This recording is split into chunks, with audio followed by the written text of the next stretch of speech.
seen a lot of amazing people and trying a lot of food that I normally wouldn't get a chance to try. So that's why Chris is a foodie.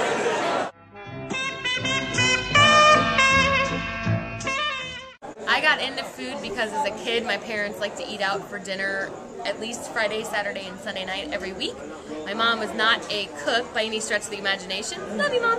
But they love to eat out, so I experienced all sorts of types of food. My parents never let me be a picky eater, so I learned to love all sorts of different cultures and ethnicities and variations of food. And then when I started dating my husband, he lived in Fountain Hills, and there was nowhere to eat out there. So I started bringing food out to Fountain Hills and cooking it in his kitchen, and realized that I was a pretty good cook. So it was super fun. Mine was simpler. I grew up in Puerto Rico.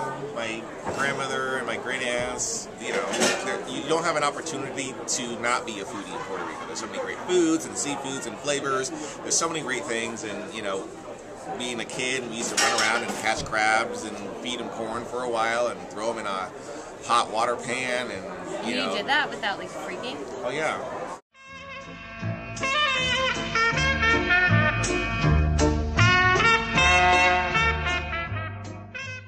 The food is excellent, the drinks are great, ambiance is unbelievable, great location at a very affordable price. I mean, it really is great. The idea of the party was to not only celebrate all the work we put into last year, but to celebrate the food. These are the things we serve every day.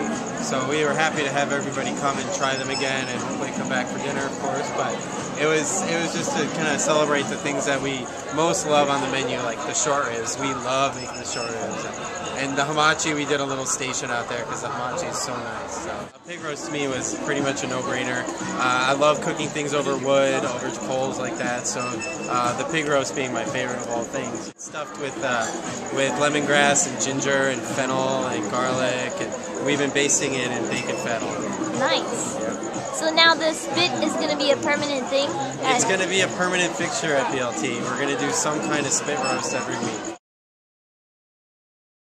My grandmother. My father has 9 brothers and sisters, and they all have friends.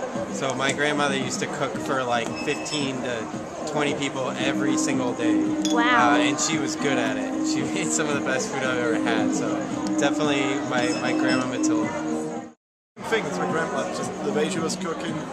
And I had the lucky situation that nobody was cooking for me when I was young, so I had to make something good as well. And she was my inspiration. It's just about sitting there, being in good company, having a drink, and just enjoying good food. This is what it's all about. This is what our life is about. Because I was born and raised a foodie. I mean, my mom introduced me to great food a long time ago, and I took that on. I'm a foodie because it's been my whole life that I was raised in a restaurant business. So everything from fine dining to country clubs to local bars. I just love food, and it's more about the experience and having people have a good time. And that's really what food does. It brings people together and have a good